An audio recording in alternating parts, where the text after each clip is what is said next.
Salut à tous, on est au Survival Expo, je suis en compagnie de Florent Bonjour à tous. qui s'occupe de la marque Soloniac.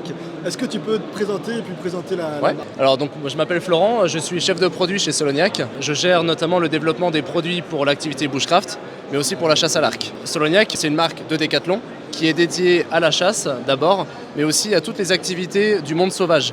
Donc on va retrouver à l'intérieur la photographie animalière et également le bushcraft. Et c'est sur cette dernière partie qu'on se retrouve ici sur le salon du Survival Expo pour plutôt parler de notre gamme bushcraft. Super, et la gamme Soloniac a été créée il y a combien de temps?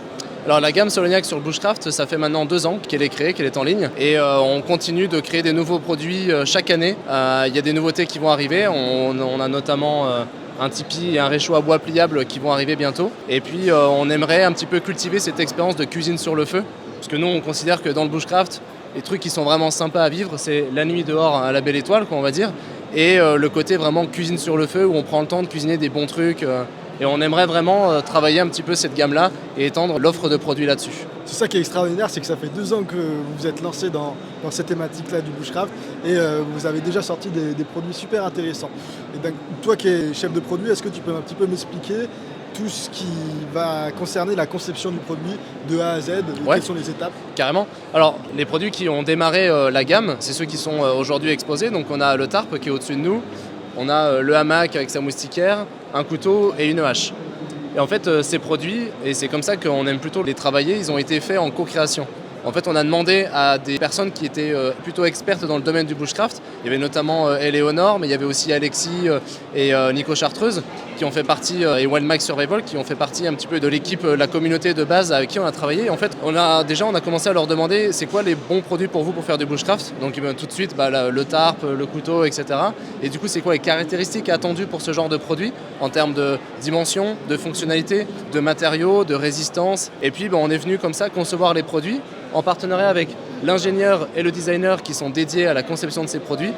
Et puis, de fil en aiguille, on arrive sur des prototypes à tester et puis sur des produits qui arrivent en magasin et qui, du coup, on rencontre plutôt un bon succès parce qu'ils ont été suffisamment pensés en amont avec des gens qui pratiquaient vraiment et qui nous ont donné un bon cahier des charges. Entre le moment où tu as une idée de produit et le moment de la commercialisation, il y a combien de temps qui s'écoule? Alors, en moyenne, on a à peu près 1 an et demi. Peut être sous 1 an et demi si on se débrouille bien avec des produits plutôt simples, mais souvent sur des typologies de produits comme le bushcraft, on va trouver la hache, le couteau, c'est du matériel qui est assez compliqué à mettre au point pour faire quelque chose de bien en tout cas. On peut vite arriver à 2 ans, voire 2 ans et demi. D'accord, donc ça représente quand même un boulot qui est assez... C'est quand même un boulot assez long. Et là, tu as déjà des idées de prochains produits sur lesquels tu aimerais travailler? Tu m'as parlé un petit peu de la cuisine. Ouais, j'ai évoqué les thèmes, je vais pas trop dévoiler les produits, mais en tout cas, déjà ce qui va... Un petit cadeau déjà, c'est le tipi.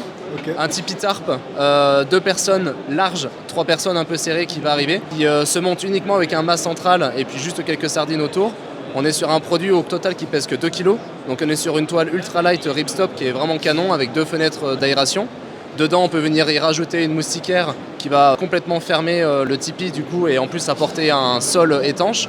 Donc là, c'est un beau produit qui sera vendu à peu près une centaine d'euros, qui arrivera cet automne. Et avec, on va aussi trouver un petit réchaud à bois portatif qui se replie comme une feuille de papier, un format à peu près entre A4 et A5, et qui va permettre de faire un petit feu livré avec un tapis anti-feu pour vraiment sécuriser au maximum la zone de feu. Bon, super, j'ai hâte de suivre tout ça. Et ce qui reste intéressant en plus, c'est que vous êtes toujours sur la gamme de prix très très abordable. Vous êtes connu pour ça, Décathlon. Et ça c'est chouette parce que ça permet à tout le monde de s'initier par exemple à cette thématique. Ouais, tout à fait. C'est hyper important pour nous. C'est notre ADN de Décathlon. On espère vraiment le garder le plus longtemps possible, c'est de rendre accessible la pratique du bushcraft au plus grand nombre. Et dans le rendre accessible, il y a forcément le prix, mais il y a aussi la démarche qui est d'aller dormir dans les bois qui n'est pas forcément évidente. Donc du coup, on essaie aussi de proposer des petits conseils sur comment débuter le bushcraft en allant peut-être passer juste une après-midi et découvrir un petit peu, se poser dans un hamac pour une sieste, pour faire un peu moins peur de passer tout de suite une nuit dans les bois tout seul ou à 2. Donc voilà, il y a aussi ce côté dans le rendre accessible, le côté un peu conseil qu'on va essayer aussi de développer de plus en plus. Bon super, en tout cas merci pour tout ton temps et pour tes explications. Avec plaisir Dimitri. Est-ce qu'on peut suivre Soloniac sur les réseaux ou c'est... Oui c'est ça, alors il y a le Soloniac Global sur Instagram et il y a le Soloniac Bushcraft qui est un groupe spécifique dédié à l'activité sur Facebook. Ok super, bon courage en tout cas pour tous tes prochains produits et peut-être à bientôt. Ça marche. Merci Florent.